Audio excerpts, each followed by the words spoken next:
What is up, everyone? Welcome to the channel. Trying something different today. We're going to start off the week talking about a recap of everything that happened in crypto and NFTs over the weekend. This weekend, particularly, a lot went on, a lot of positives, a lot of negatives. So, in this video, we're going to hang out and we're going to look at the biggest things that happened. So, again, this is pretty new to the channel. If you like this style of content, you like the updates and everything like that, do all the YouTube things. Be sure to like the video for the YouTube algorithms, leave a comment, engage in chat, whatever you can do. So without further ado, let's dig into it.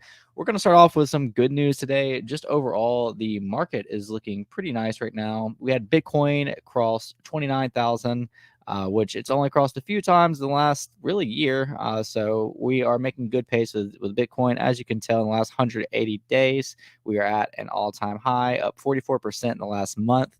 So Bitcoin is looking nice.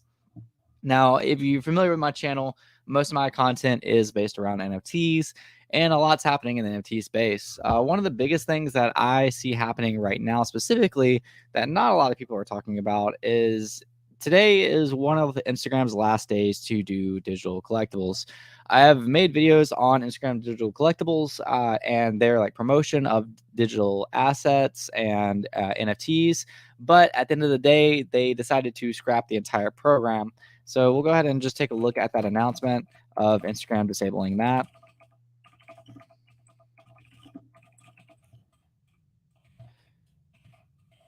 Honestly, pretty disappointed with it. They never really were great, as far as, like, integrating NFTs to their platform. Let me change the screen real quick. So, even though they were never great, I still kind of expected a little bit more out of them than, just kind of immediately going back on what they were doing. So this is the tab. Instagram's disabling its NFT features. NFT Now wrote this article and basically covered it. If you got on Instagram at all during the last week, I probably still have it on my phone right now. If you go to Instagram and you just go to your homepage, it's going to say that April 11th is the last day that it's going to support digital collectibles. And then after that, it's going to be no more. And of course, they decided to replace the digital collectibles section with a section that they're going to monetize, which is, let's see if I have it on here right now, or they already took it off. So you're probably not going to be able to see this, but right under where it says digital collectibles, it now says meta verified. And essentially what they're going to do with the meta verified is they are going to do Twitter's verification process like they do with the blue checks and make you pay $15 a month to get exclusive benefits and essentially try to get your content seen. So they're kind of digressing a little bit there, taking away a cool new innovation and adding something to get money for little to no gain for the user experience. So overall, I say Instagram takes a big fat L on this one. I wish they'd have done more for it. If you ever use the feature, it really wasn't good. Essentially, all you'd be able to do on it is you could put your NFTs on Instagram and they would like shine. If you like moved your phone around, it would kind of show them glow. And as of tomorrow, that's going to be taken away, so they won't support that. Apparently, you were able to launch collections on there. I've only seen one artist successfully do this. Now, it wasn't even really through Instagram. He was more so promoted through Instagram. That was Drifter Shoots, and it was more so click this link to go mint, and then you'll be able to show it on Instagram. I like Drifter's stuff, and I think he's a good artist. That looked like a giant cash grab, in my opinion, and I just didn't really understand the integration with Instagram, so that wasn't my favorite at all. So, essentially, for lack of better words, Instagram is rugging their NFT program. So besides that, we do still have a lot more going on in the space. So at least that wasn't it. If you watch any of my stuff or you follow me on Twitter, you would know, yo, what is up, SoCal Homie? Shout out to SoCal Homie for always being consistent and supporting the channel as a YouTube member. I was talking about OpenSea Pro last week. This is OpenSea's new aggregator that is good for traders. It essentially just has better analytics and it's easier for trading. Well, they attached an NFT to it called Genesis, and we'll actually go ahead and look at Genesis real quick. I did buy and flipped 2 of these already. It is trending right now. With 4.6 thousand volume at a 0.0489 floor price, this is how the Genesis looks. And right now, they're just kind of spinning around and they're diamonds. Well, normally, if you do NFTs consistently, you would know that when an NFT is about to reveal, typically after reveal, at least during this market, typically the price plummets.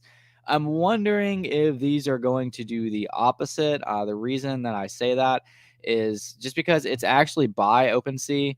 So there was supposed to be 180,000 of them, and only half were minted at 89,362. And they officially announced that they're going to reveal the metadata soon.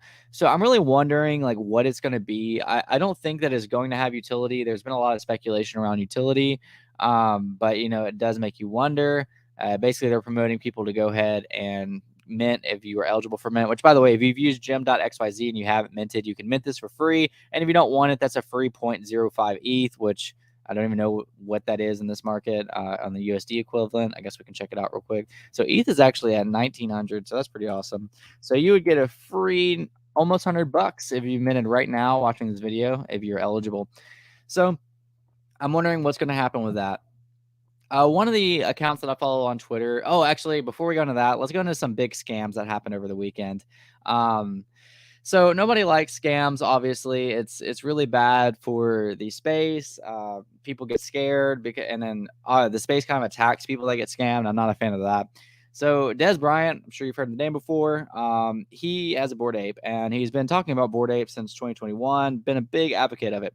He got his ape stolen this weekend, and he said he didn't know how, and there was a lot of speculation going on around that. You can't make up this irony. One of the people I follow who is extremely credible in the cybersecurity space. I don't even know if I'm allowed to say his full credentials here because I don't know how disclosed that is. He found out what happened, and man. So, Des Bryant, he was interacting with this contract, and I'll try to explain this the best I can.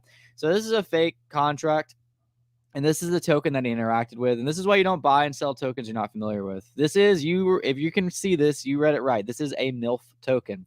Yes, Des Bryant accidentally bought a MILF token. And not only that, it was he was trying to buy this token. He's trying to buy a MILF token, but he bought the wrong one. And he interacted with the wrong one, just like the thing if you interact with the wrong NFT or give approval to the wrong whatever. At the end of the day, people don't get.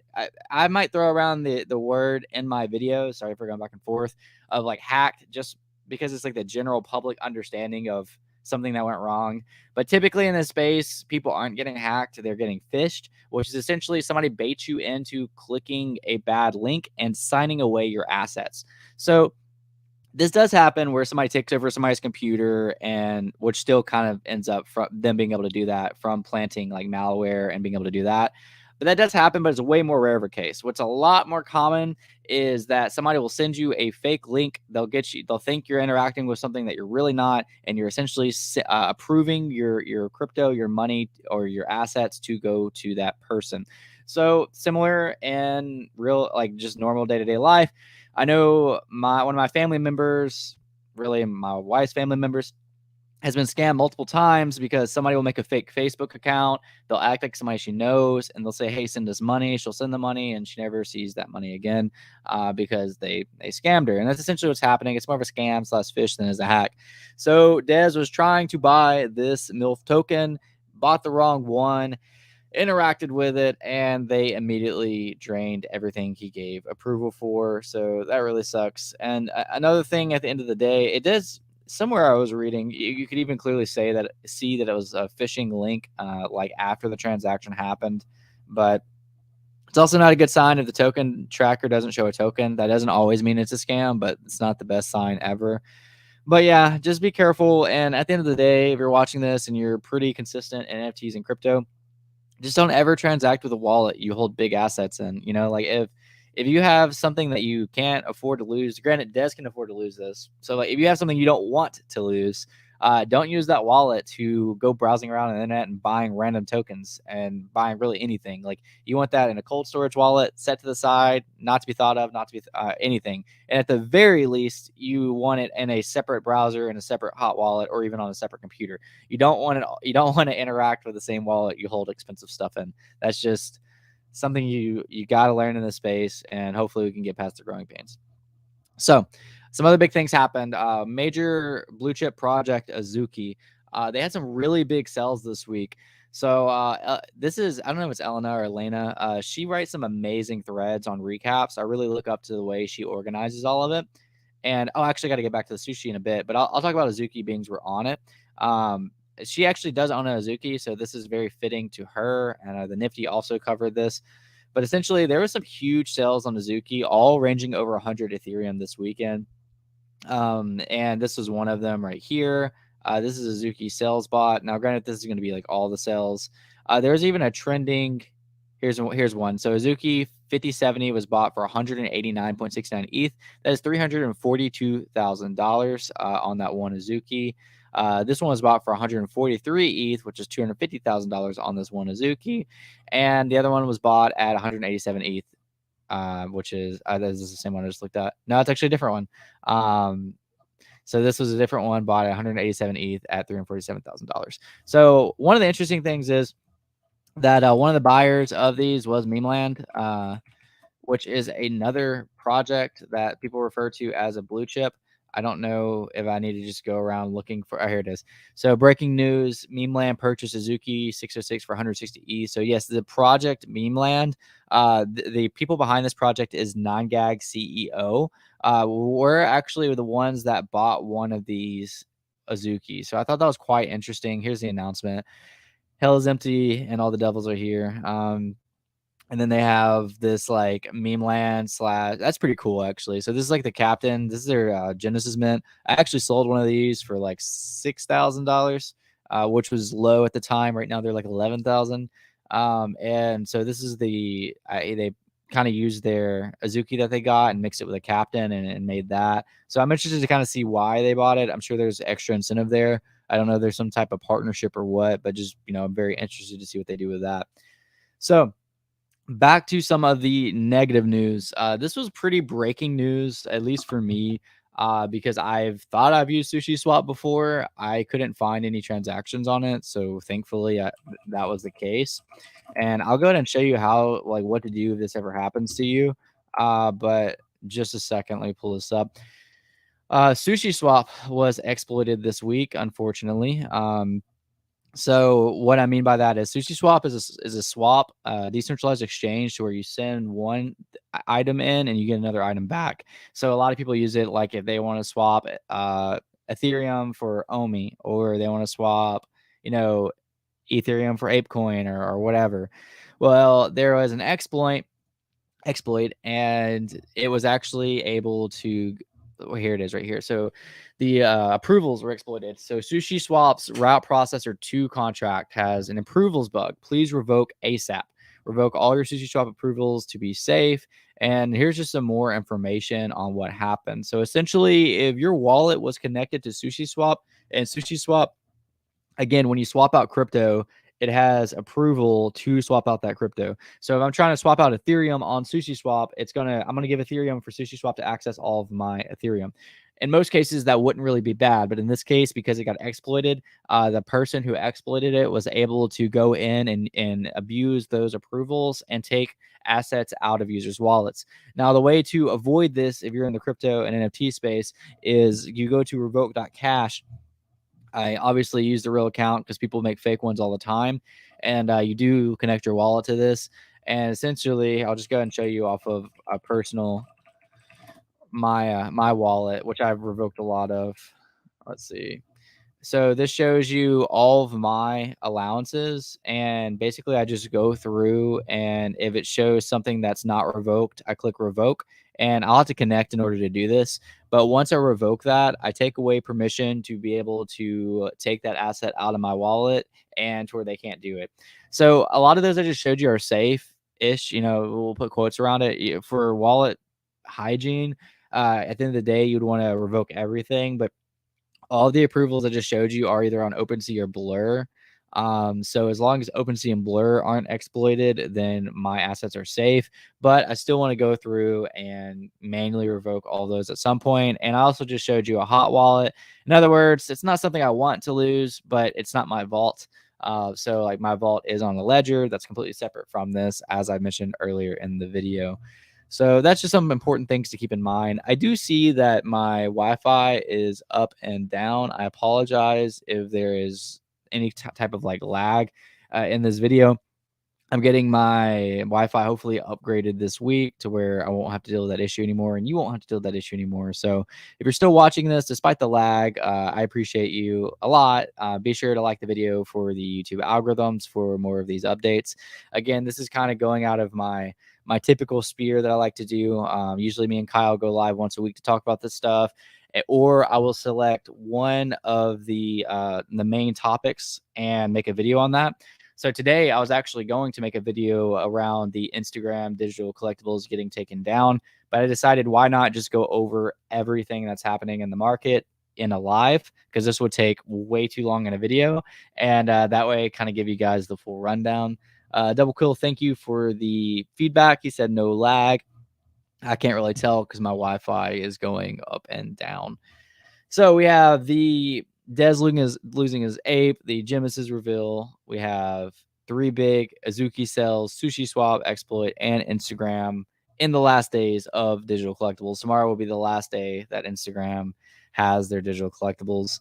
Other than that, there's been pretty minute updates to the NFT space that I can think of this week. I made a couple of videos on this, so if you're watching this video, you want to go check one of those out. Soulja Boy dropped 3 NFT collections last week.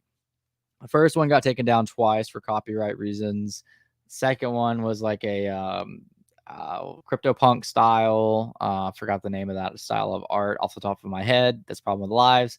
What are they? Not voxels. They're pixel art. Yeah, it was like a pixel art Soulja Boy. And let's look at the last one.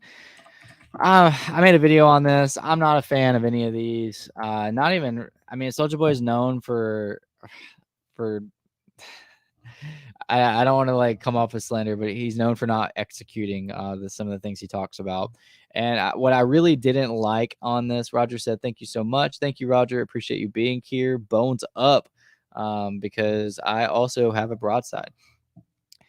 So yeah, I'm not really a fan of Soulja Boy being here for a week, getting shilled by like some major Twitter Spaces, and that's it. One thing I'm really not thrilled about is that after he got taken down, he never really gave updates on like what was going to happen with the collection that people spend a lot of money on. The one that I just showed you was at 0.01 floor. It was all the way up at like 0.35. To give you an idea in like USD terms, that's like $400-500 down to like $20 that people spent, and it got taken down. And instead of really updating people, letting them know it's going to be okay or what's going to happen, he just dropped another collection, and he eventually updated the holders on, I guess, whatever was going to happen, but they're still down substantially. Yet somehow there's so many scams that go on in the NFT space that everyone seems perfectly okay with that. It's pretty sad, actually. And I try to speak up about it, and I had people upset because, you talk bad about anything, somebody's holding it. So, it happens. What up, Soon Seen? Welcome to the stream. But yeah, overall, I'm not big on the whole Soulja Boy getting shilled by the NFT space. I'm not too sure if this is the best thing for the space. I don't care if he has 5.4 million followers, because I think if that's 5.4 million, that's going to be exposed to, I don't want to say a scam, but something that's he's just going to be here for a few weeks and leave, or even a few months. Is that really good exposure? Yo, let's go. BTC going to break 30K. I sure hope so. The crypto is looking good right now. I don't know if there's been any major announcements, but we're up 5% on the day. Let's go. This will be the first time we broke 30K since June of last year. So since June.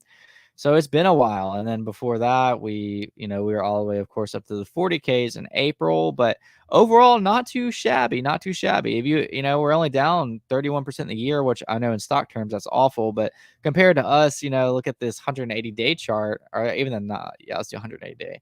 We're down all the way to 16K, 15K almost. I remember I bought some Bitcoin at, I think, sub 20K. Because I'm long on Bitcoin. I don't mind DCAing Bitcoin. I really wouldn't have minded another dip, or if we do have another dip, but I'm also okay if it just keeps going up, because that's going to be just overall healthy for the market. Not just Bitcoin, but If you look up here, the market cap for the entire crypto market is at $1.2 trillion. It's pretty healthy. When Bitcoin was below 17 million, or not 17, when Bitcoin was below like 17K or really below 20K, we had below a $1 trillion market cap on crypto. So that's a lot of money that's been pumped in to the market overall. I'm actually a bigger Ethereum holder than I am Bitcoin. I kind of wish that was the other way around, but I'm not mad at the performance of Ethereum either. 32% in the last 30 days, down 42% for the year. But I got a lot of, I DCA'd Ethereum a lot, so I'm not really too mad at Ethereum. XRP case, XRP is up at 1%. I don't really follow the case. I'm sure some people in chat might, but I haven't really been keeping up with XRP. But I know that's overall just an important case for crypto overall. So yeah, guys, if you like I'm not done yet, but if you like the style of update, whoops. Anyways, if you like these style of update videos, just kind of going live and letting you everything to know in the crypto NFT market, be sure to like the video for the YouTube algorithms. I really appreciate it. I covered a substantial amount. If you missed the first 20 minutes of this, I just hit one topic after another, just straight into it. So be sure to check that out. And, just some sources I like to use is I like to follow that Elena. She writes really good threads on some of this information. I just recently found Lucky Trader. It's a newsletter. They do a really good job at updating information. NFT Now, I run their not financial advice spaces. They have some really good articles and always talk about the latest upcoming drops on April 10th through 16th. Oh, I guess I could talk about some upcoming drops before we end this. I have a Now Pass as well. NFT NYC is this week. I don't think I'm going to be able to go, which is super disappointing. I wish I could. I really enjoyed Art Basel, which was an NFT event in Miami. I wish I could go to this one. I already would have some access to really cool events, but not able to do it. But yeah, let's see. Real quick before I conclude, let me find 2 mints that I'm looking forward to, at least in the upcoming near future. I have whitelist for this one. Let me find it. You probably can still get whitelist for this. And it's always fun just to watch projects like right when they drop. So I don't know a ton about it. I just know that I have a whitelist and I am looking forward to it. It has a strong following. It's a free mint. It's going to be on Polygon. And it's there you go. It's Light Towers. It's free mint coming soon on Polygon. I don't remember the exact date. They are still doing giveaways just via Twitter. It's going to be dropped on the free NFT platform. And it's powered by Edwin Games. I feel like I've heard of Edwin Games before, but that's not quite who I thought it was actually. So I've actually I've already had a couple people in my Discord win allow list to this. So there's like 3 of us now that have allow list. You can definitely follow Igor. He always puts like competitions up to be able to get allow list, but this one's coming up soon.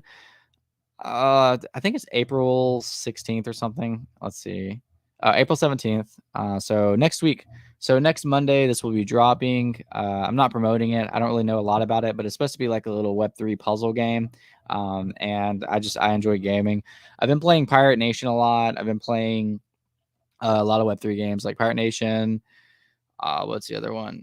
A Dead Drop. I've played that with Kyle a few times and really just trying to find addicting ones. Trying to play Wagme Games a little bit, but I'm ready for them to get the auto battler in, so I don't have to like find somebody to battle. But Wagme Games is like a tower defense style of game. All that being said, guys, I hope you really enjoyed the update. Again, let me know if you prefer these, once a week, maybe, especially on Mondays. Because normally instead of going through all that information I just went through, I would have just hit one of the topics and made a video based around that. But I wanted to give you guys everything this week just to try it out. I hope you guys have an amazing Monday and a great rest of your week, and I'll see you next time. Peace out.